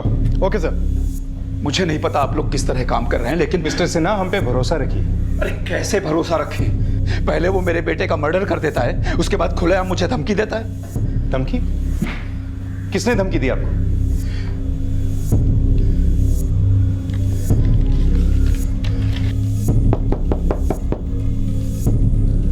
मैंने दरवाजा खोला तो वहां पर कोई नहीं था। ये लेटर पड़ा हुआ मिला। नीरज सिन्हा, अपने बेटे का मर्डर केस वापस ले ले, वरना तेरा भी वही हश्र होगा जैसा तेरे बेटे का हुआ। इस पे तो कोई एड्रेस या पोस्ट ऑफिस की स्टैम्प भी नहीं है। जी, मैं जानना चाहता हूं कि कौन है जिसने मेरे बेटे का मर्डर किया और अब मुझे धमकी दे रहा है। सिन्हा जी, हम पे भरोसा रखिए, ये जो कोई भी है इस बार हमारे हाथ से बच नहीं पाएगा। इस लेटर पे जो हैंडराइटिंग है ये हमें उस आदमी का लीड दे सकती है। श्रुति का हस्बैंड, दिशा और रमन के सारे दोस्त, सबकी हैंडराइटिंग को इस लेटर की हैंडराइटिंग से टैली करो।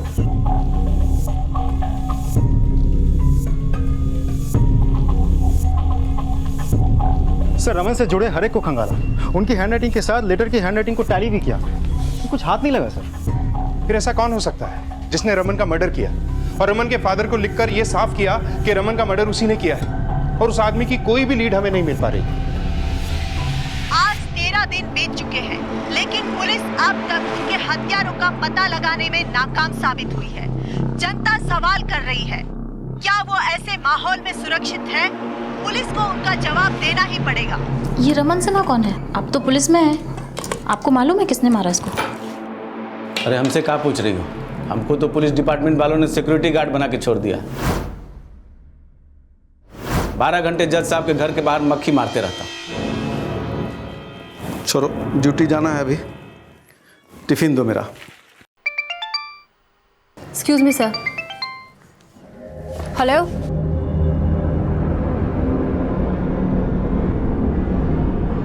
ठीक है, मैं आती हूँ।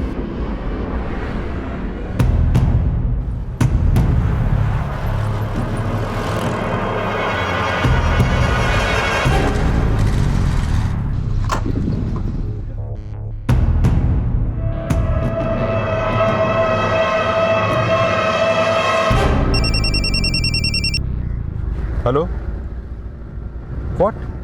उन्नाव में किस जगह? हरीश, यू टर्न लो, हमें उन्नाव जाना है।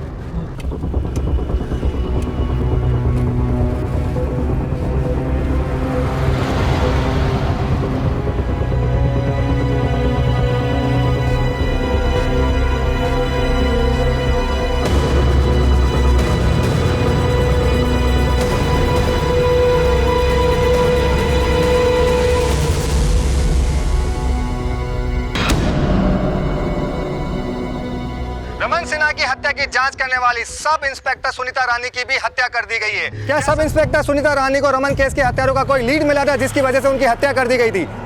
सर सर सर सर एक सवाल, क्या सर सुनीता रानी की हत्या रमन केस के हत्यारों ने की थी? देखिए, फिलहाल हम कुछ नहीं कह सकते, हम हर एंगल से जांच करेंगे। पहले रमन सिन्हा की दिन दहाड़े हत्या और अब रमन सिन्हा मर्डर केस की इन्वेस्टिगेशन टीम की लेडी सब इंस्पेक्टर सुनीता रानी का मर्डर। लेकिन सब इंस्पेक्टर सुनीता रानी की हत्या क्या रमन सिन्हा के कातिलों द्वारा पुलिस को दी गई कोई चेतावनी थी या फिर इसके पीछे कोई और ही बड़ा मकसद था? पुलिस इन सवालों का जवाब पता लगा ही रही थी कि इसी बीच पुरानी दिल्ली में एक ऐसा धमाका हुआ जिसमें एक बड़ा नरसंहार हुआ। सरफराज अली को इस विस्फोट की जांच सौंपी गई।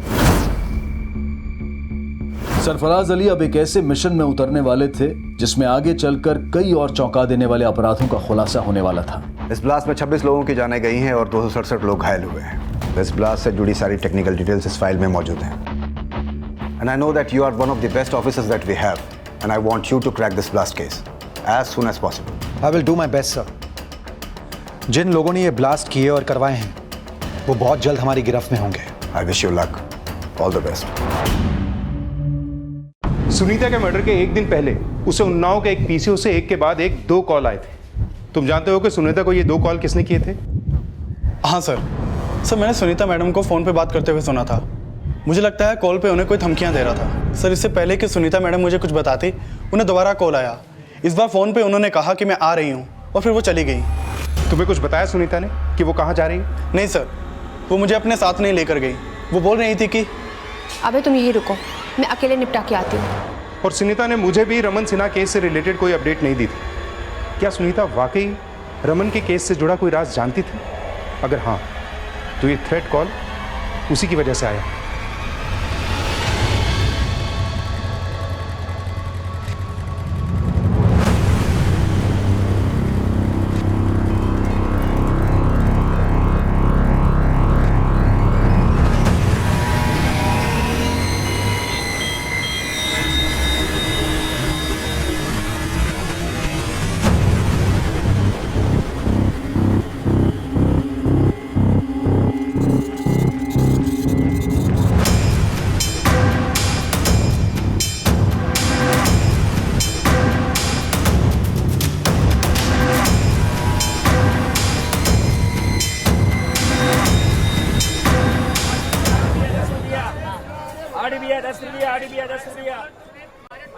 कैसे हो अशरफ?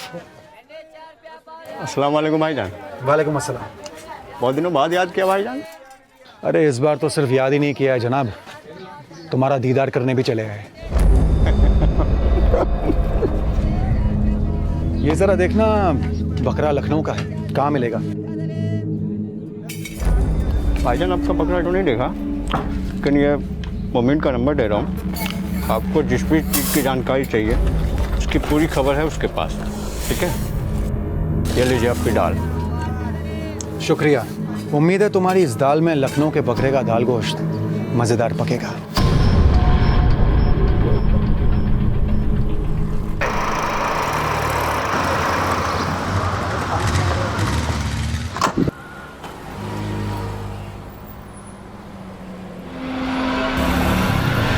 फारिसगंज इलाके में कांस्टेबल नवीन कुमार के ऊपर अटेम्प्ट टू मर्डर केस को हैंडल कर रही पुलिस टीम से मेरी बात हुई। आई विटनेस का कहना है कि गोली चलाने वाले दो लोग बाइक पे आए और दोनों के दोनों हेलमेट पहने हुए थे। सर बिल्कुल इसी तरह के शूटर्स ने रमन सिन्हा पे भी गोलियां चलाई थी। सर कहीं दोनों केसेस में किलर सेम तो नहीं है? लेकिन कांस्टेबल नवीन और रमन सिन्हा के बीच में कोई कनेक्शन हमें तो मिला नहीं। अगर इन दोनों के हमलावर यही दो लोग हैं तो सुनीता को किसने मारा हो? क्योंकि सुनीता को तो गला घोट कर मारा गया था।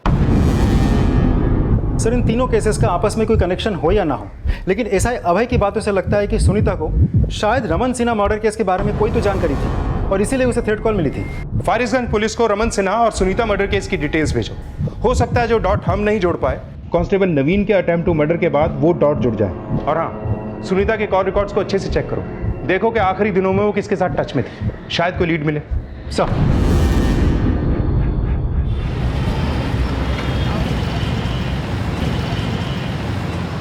सर शायद अपनी मंजिल लखनऊ में है, इसीलिए सोचा बीवी बच्चों को भी लखनऊ घुमा लाता हूँ।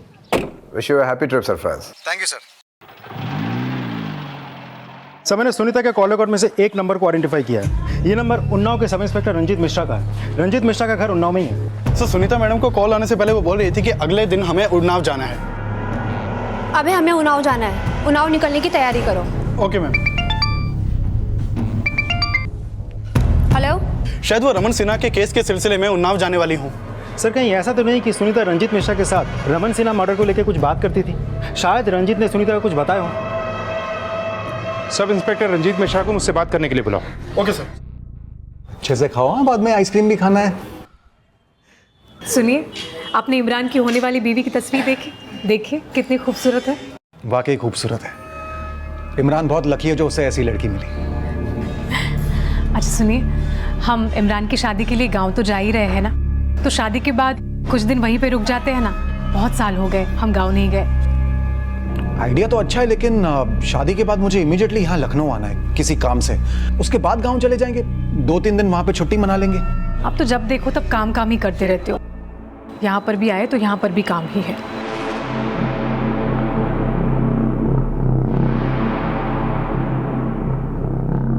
भाईजान चूना दो जरा।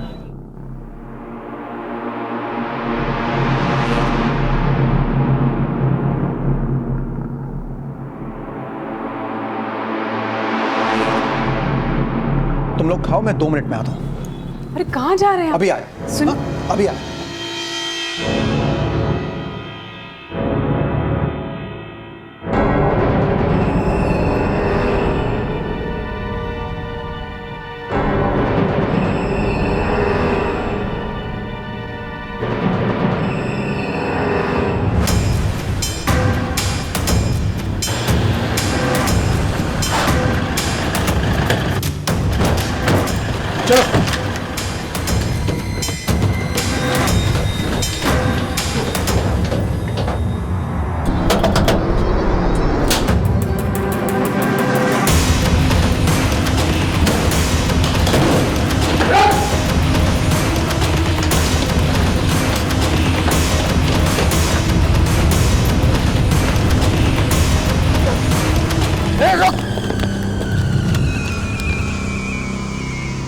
आईडी के ऑफिसर सरफराज अली ने पुरानी दिल्ली में हुए बॉम्ब विस्फोट की गुत्थी काफी हद तक सुलझा दी थी, लेकिन सब इंस्पेक्टर सुनीता रानी मर्डर केस, रमन सिन्हा और कांस्टेबल नवीन कुमार पर हुए शूटआउट में पुलिस को अब तक कोई स्ट्रांग लीड नहीं मिली थी। लेकिन इन सभी केसेस का आपस में कोई कनेक्शन था या नहीं, ये अब भी एक पहेली बनी हुई थी। और अब सब इंस्पेक्टर सुनीता रानी के कॉल रिकॉर्ड्स के बेसिस पर लखनऊ पुलिस ने उन्नाव पुलिस के सब इंस्पेक्टर रंजीत सिंह को पूछताछ के लिए बुलाया। रंजीत, तुम लगातार सुनीता के टच में थे। क्या रमन सिन्हा केस के बारे में सुनीता ने कभी तुमसे कुछ बताया था? नहीं सर, सुनीता ने रमन सिन्हा केस के बारे में तो कभी कुछ भी डिस्कस नहीं किया। नहीं, वो तुम उसके साथ फ़ोन पे लगातार टच में थे ना? सर, मैं पहले लखनऊ थाने में था और तब सुनीता भी वहीं थी और वहीं से हमारी जान पहचान भी है, इसीलिए अक्सर फ़ोन पे बातें होती रहती थी। सुनीता के मर्डर के एक दिन पहले उन्नाव के एक पीसीओ से 2 बार सुनीता को थ्रेट कॉल आई थी। अब तुम इतने टाइम से सुनीता को जानते हो, क्या सुनीता ने इन कॉल्स के बारे में तुमसे कुछ डिस्कस किया? नहीं सर, इस बारे में मुझे कोई जानकारी नहीं है। ठीक है, तुम जा सकते। सर। विनय सर, इस रंजीत के कॉल रिकॉर्ड्स और एक्टिविटीज चेक करो। ये जरूर झूठ बोल रहा है। हो सकता है रमन सिन्हा केस के बारे में भी कुछ जानता है, लेकिन सुनीता की मौत के बाद डर से या किसी और वजह से छुपा रहा है। सर।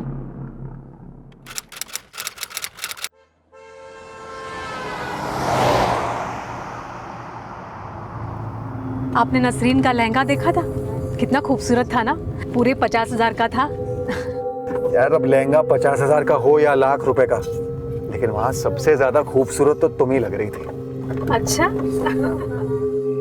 अरे बाबा, ये शॉर्टकट है ना, इसीलिए, वरना 15 किलोमीटर घूम के जाना पड़ता। बीच रास्ते में किसने पत्थर लगाया? देखता हूं। अब आईडी के होनहार इन्वेस्टिगेटिव ऑफिसर सरफराज अली को दिन दहाड़े उनकी पत्नी समेत गोलियों से भून दिया गया। लेकिन उनको मारने आए शूटर्स का रमन सिन्हा और कांस्टेबल नवीन कुमार पर हुए हमले से क्या कोई कनेक्शन था? और सब इंस्पेक्टर सुनीता रानी क्या राज जानती थी? उसकी हत्या क्यों हुई, यह अब भी एक रहस्य बना हुआ था। अब सरफराज अली की हत्या के बाद आईडी तुरंत हरकत में आ गई और आईडी ऑफिसर निशान झा को इस केस की अगुवाई सौंपी गई।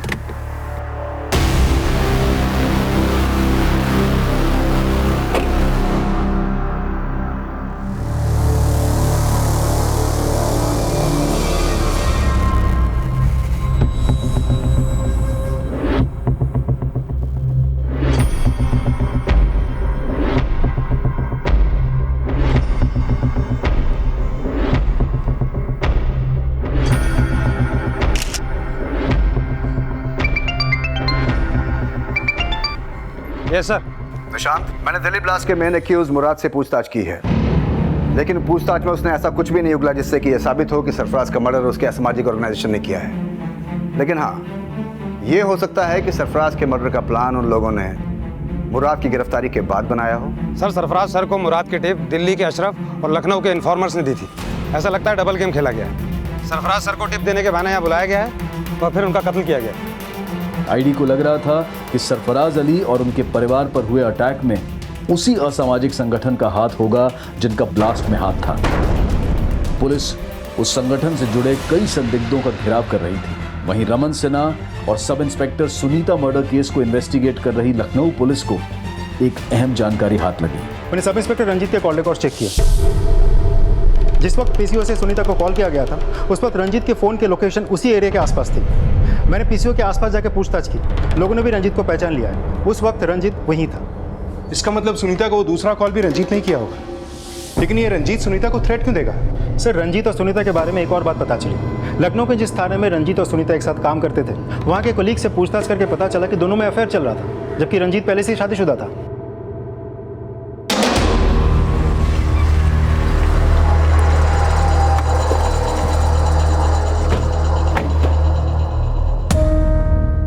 सरफराज आपके बेटे की शादी अटेंड करने आए थे, पर रात को रुके नहीं। क्यों? साहब, हमने उनको रोकने की बड़ी कोशिश की, पर वो हमारी बात को माने ही नहीं और तुरंत लखनऊ निकल लिए। जो इस शादी में शरीक हुआ था, मुझे सबके डिटेल्स चाहिए। वैसे ऐसा कोई जिस पर आपको शक हो, जिसने शादी में उनका पीछा किया हो? कोई भी? साहब, शादी में तो सभी घर वाले लोग ही थे और सभी उनकी बहुत इज्जत किया करते थे। मुझे शादी की वीडियो फुटेज देखनी है। जी साहब, बिल्कुल देखिए। पर साहब, एक बात है, उसका एक चचेरा भाई भी है और ज़मीन के सिलसिले को लेकर सरफराज के साथ उसका कोर्ट में केस भी चल रहा है। दोनों में आपस में किसी भी तरह की कोई बातचीत नहीं होती है। नाम क्या है उसका? जी, जुनैद।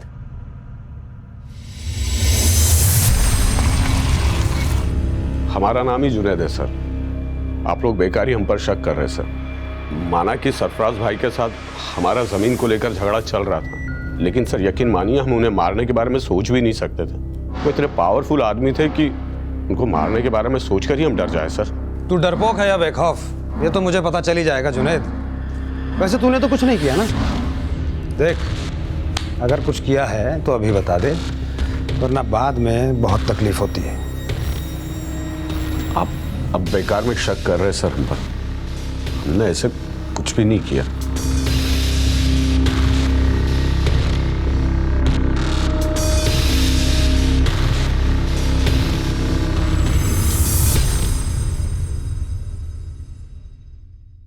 रंजीत, हमें शक ही नहीं बल्कि पूरा यकीन है कि सब इंस्पेक्टर सुनीता का मर्डर तुमने किया है। देखो, तुम खुद एक पुलिस वाले हो और अच्छी तरह से जानते हो कि सच उगलवाने के हमारे पास क्या क्या तरीके हैं, और मैं नहीं चाहता कि वो सारे तरीके मैं हाँ, मैंने सुनीता का मर्डर किया है। वो रोज़ाना मुझसे मिलने की कोशिश करती रहती थी, मुझसे कहती थी कि अपनी बीवी को डिवोर्स दे दो, मुझसे शादी कर लो। मैं नहीं करना चाहता था उससे शादी। मैंने उसे अवॉइड करने की भी बहुत कोशिश की, लेकिन वो हर रोज़ मुझसे मिलने की कोशिश करती रहती थी। सर, मैंने उसे रिक्वेस्ट की कि मुझे भूल जाए, लेकिन वो मेरी नहीं मानी। उसने मेरी वाइफ को हमारे रिलेशन के बारे में सब कुछ बता देने की धमकी दी। तभी मैंने फैसला किया। मैंने उसे पीसीओ बूथ से कॉल किया और बोला, अगर तुमने मेरी वाइफ को कुछ भी कहा ना सुनीता, तो अच्छा नहीं होगा। तुम मुझे धमका रहे हो? देखो, तुम्हारी बातों से मैं डरने वाली नहीं हूँ, ना ही पीछे हटने वाली हूँ। सर, उसने मेरा फोन कट किया तो मैंने उसे दोबारा फोन किया। हेलो। देखो सुनीता, मैं तुम्हें धमकी नहीं दे रहा हूँ। प्लीज, क्या हम मिलकर फिर से बात कर सकते हैं? तुम यहाँ आ जाओ, उसके बाद मैं तुम्हें घर छोड़ दूंगा। ठीक है? ठीक है, मैं आती हूँ। सुनीता का मर्डर तुमने क्यों किया ये तो तुमने बता दिया। अब ये बताओ कि रमन सिन्हा को क्यों मारा? मैंने नहीं मारा रमन सिन्हा को। इनफैक्ट मैं तो उससे जानता भी नहीं। तो सुनीता क्या रमन सिन्हा के मर्डर के केस के बारे में तुमसे कुछ डिस्कस कर रही थी? नहीं सर, हमारी ऐसी कोई बात नहीं। अगर सुनीता और सब इंस्पेक्टर रंजीत में कुछ डिस्कस नहीं हुआ था तो एएसआई अभय को वो ऐसा क्यों कह रही थी? अबे, हमें उन्नाव जाना है, उन्नाव निकलने की तैयारी करो। Okay ma'am. क्या सुनीता को वाकई कुछ ऐसा पता चला था जो रमन सिन्हा के किलर्स की लीड दे सकता था? सर, मैंने सुनीता के ड्रॉर्स, पर्सनल फाइल्स सब कुछ अच्छे से चेक किया, लेकिन मुझे ऐसा कुछ भी नहीं मिला जैसे उसने एएसआई अभय को कहा था। सर, कहीं ऐसा तो नहीं कि सुनीता को कहीं से कोई इन्फॉर्मेशन मिली थी और वो उसके दिमाग में रह गई थी? सुनीता ने क्या कहा था ये तो हम गेस नहीं कर सकते, लेकिन हमें किसी भी हाल में ये जरूर पता करना है कि रमन सिन्हा को शूट करने वाले वो किलर कौन थे, और क्या कांस्टेबल नवीन को भी उन्हीं किलर्स ने शूट किया था। ये दोनों केसेस आपस में कनेक्टेड हैं या अलग है? सर, पोस्टमार्टम रिपोर्ट के हिसाब से सरफराज सर को 26 गोली मारी गई, लेकिन सर एक अजीब बात पता चली है। जितनी भी बुलेट्स फायर की गई, सब की सब यूपी पुलिस की पिस्टल से फायर की गई। क्या? यूपी पुलिस की पिस्टल? हाँ सर, आज से कुछ दिन पहले जज गिरधर सेन की ड्यूटी कर रहे हैं यूपी पुलिस के कांस्टेबल नवीन कुमार को कुछ किलर ने शूट कर दिया था, और सर मौका वारदात से उनकी पिस्टल लेकर फरार हो गए थे। फिलहाल सर कांस्टेबल नवीन अभी कोमा में। सर, नवीन का केस हैंडल कर रही पुलिस के मुताबिक वो 2 लोग थे और दोनों ने हेलमेट पहन रखा था, इसलिए सर किसी ने उनकी शक्ल नहीं देखी। सर, इसके अलावा उन किलर्स के बारे में कोई इन्फॉर्मेशन नहीं है। अंकित, मुझे उस एरिया का डंप डेटा चाहिए जहाँ पर कांस्टेबल नवीन पर गोली चली थी, और उस एरिया का भी जहाँ पर सरफराज और उसकी फैमिली पर अटैक हुआ। दोनों का डेटा टैली करो। आई एम श्योर हमें कोई ना कोई कॉमन नंबर जरूर मिलेगा, और ये कॉमन नंबर हमें किलर तक पहुँचने में मदद करेगा। ठीक है sir. ID officer Sarfaraz Ali और उनकी पत्नी को यूपी पुलिस की पिस्टल से शूट किया गया था।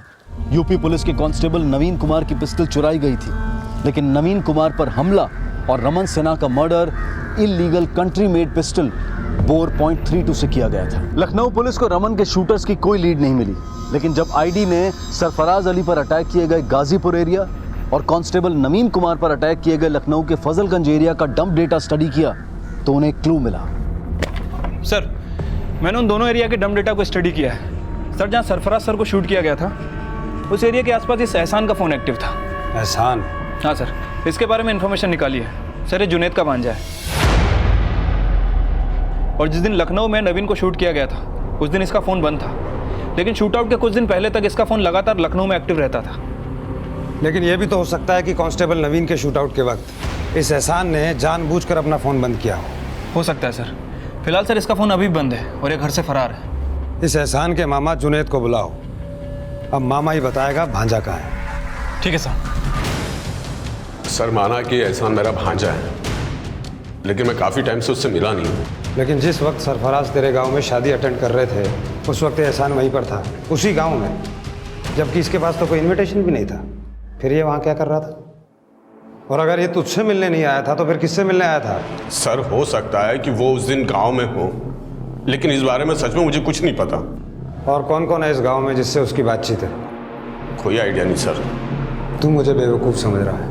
बेवकूफ़ दिखाई देता हूँ मैं? बोलेगा या उगलवाऊं? सर मैं सच बोल रहा हूँ, आप मेरा यकीन करो प्लीज। मान लिया? मान लिया? जा। मतलब सर? मतलब जा।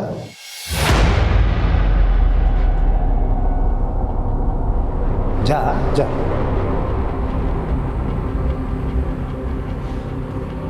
सर जाने क्यों दिया इसे? 4 थप्पड़ मारते सब कुछ उगल देता है। इसको पकड़ के रखने में हमारा कोई फ़ायदा नहीं है। हमारा फ़ायदा है इसे खुला छोड़ने में। ये खुद हमें एहसान की लीड देगा। इसकी एक एक एक्टिविटी पे नज़र रखना और उस एहसान का लुकआउट नोटिस जारी करो। मुझे यूपी के एक एक अखबार में उसकी खबर चाहिए, फ़ोटो के साथ। शायद हमें उसकी कोई लीड मिल जाए। जी सर।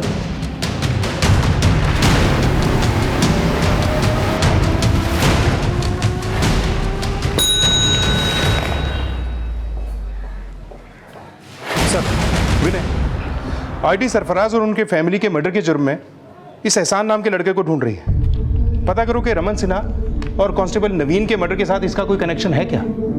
Okay sir.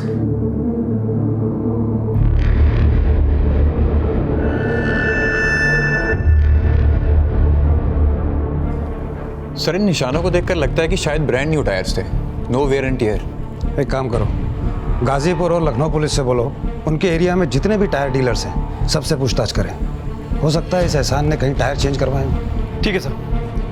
ये जो टायर के बारे में आप बता रहे थे सर, लखनऊ से एक आदमी आया है, वो कह रहा है कि उसे एहसान के बारे में कुछ बात करनी। बुलाओ। सर मेरा नाम शाहिद है। अखबार में ये एहसान की फ़ोटो देखी तो सोचा आपको कुछ बता दूँ। बताओ क्या बताना है? सर ये जो लड़का है ना एहसान, वो मेरे यहाँ घर पे किराए पे रहता था और सर इसके साथ में एक और लड़का भी रहता था। लड़का? कौन लड़का? सर मुझे उसका नाम तो नहीं पता। एहसान ने मुझे बताया था कि उसका दूर का भाई है और सर मुझसे जब एहसान ने घर किराए पे लिया था तो मुझे कोई डॉक्यूमेंट्स नहीं दिए। मैं बार बार मांगता था लेकिन वो फिर भी कोई ना कोई बहाना करके टाल देता था। आखिर में मैंने उसको बोल दिया कि अगर तुमने मुझे डॉक्यूमेंट्स नहीं दिए तो मैं तुमको घर से निकाल दूंगा। और जब दूसरे दिन मैं उसके घर पर गया सर तो वो वहाँ से गायब हो चुका था बिना मुझे बताए। एक मिनट, ये जिस लड़के का भी आपने जिक्र किया जो एहसान के साथ रहता था, इसका स्केच बनवा सकते हो? बिल्कुल सर।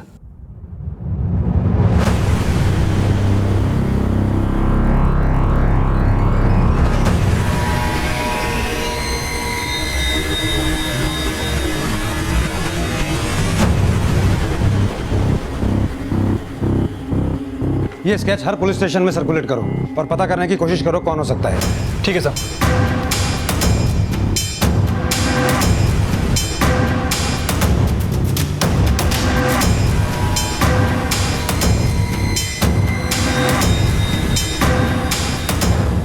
सर ये लड़का जो किराए के घर में एहसान के साथ रहता था, सर इसका नाम कौशर है, हिस्ट्री शीटर है सर।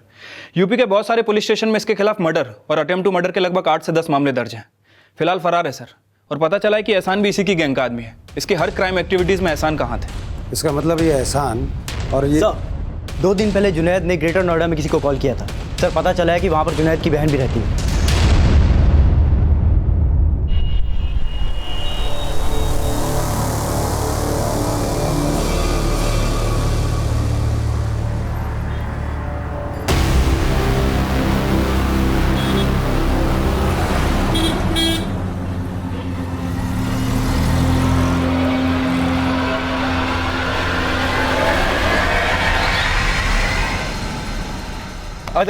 कौन है बे? तेरा बाप। हेलमेट उतार। उतार हेलमेट।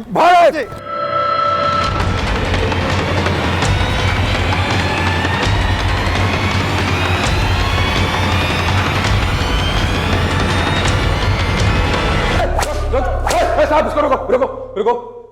अगर ये मारेगा तो कुछ नहीं बताऊंगा। कोई नहीं मारेगा। बोल।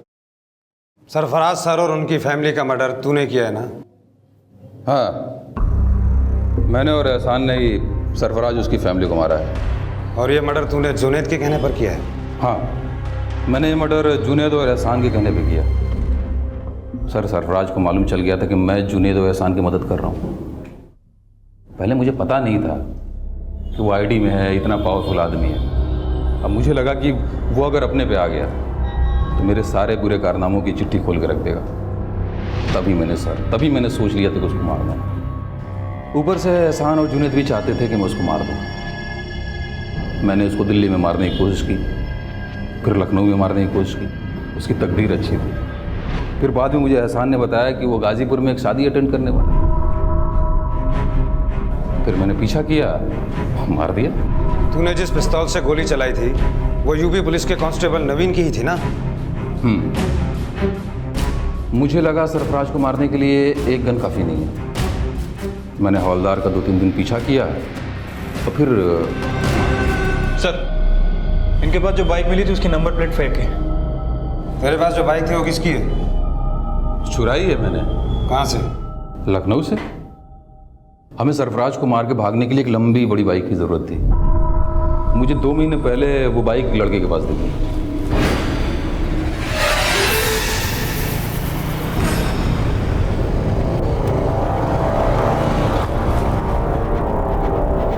तूने उस लड़के को सिर्फ इसलिए गोली मार दी क्योंकि तुझे उसकी बाइक छीननी थी? हाँ, मुझे उसके बाइक पे दिल आ गई थी। मैंने उसे मार दिया और बाइक लेके भाग गया। मीडिया वालों ने हंगामा मचा दिया था। फिर मैंने एहसान के हाथों से उसके बाप के पास एक चिट्ठी भिजवाई।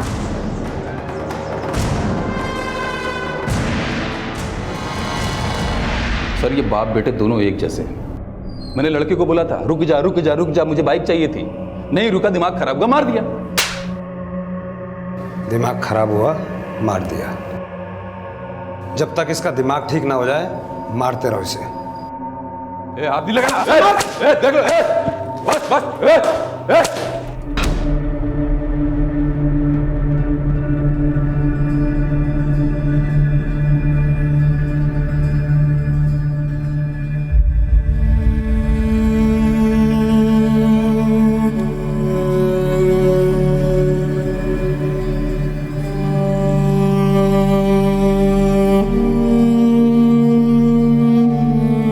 जिसकी सोच और समझ पूरी तरह से अपराध में लिप्त हो, वो छोटी सी छोटी वजह के लिए भी अपराध कर सकता है। कौसर की सनक उससे पहले भी कई हत्याएं करवा चुकी थी और उसकी इसी सनक का फायदा उठाकर सरफराज अली के चचेरे भाई जुनैद और उसके भांजे एहसान ने सरफराज अली और उसके परिवार को मारने की एक ऐसी खूनी योजना बनाई जिसकी बदौलत कांस्टेबल नवीन कुमार आज भी कोमा में है और रमन सिन्हा अपने पिता को इस दुनिया में अकेला छोड़कर जा चुका है। अब मैं अनूप सोनी आपसे विदा लेता हूं। फिर मुलाकात होगी अगले एपिसोड में एक और चौंका देने वाले केस के साथ। तब तक अपना और अपने परिवार का ख्याल रखें और देखते रहें क्राइम पेट्रोल सिटी क्राइम्स। सबक एक को सीख हम सबको। जय। क्राइम पेट्रोल के ऐसे ही मजेदार एपिसोड्स देखने के लिए हमारे चैनल को सब्सक्राइब करें।